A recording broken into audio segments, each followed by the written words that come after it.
That's pool cleaning in the Philippines.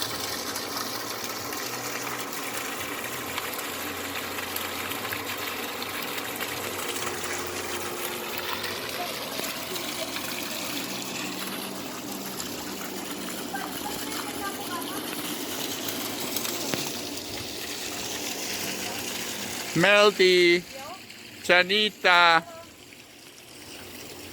Sophia.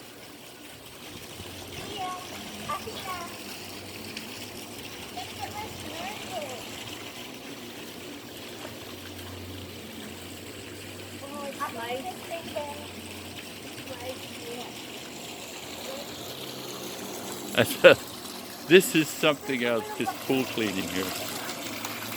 With this electricity. Only in the Philippines. I just love it.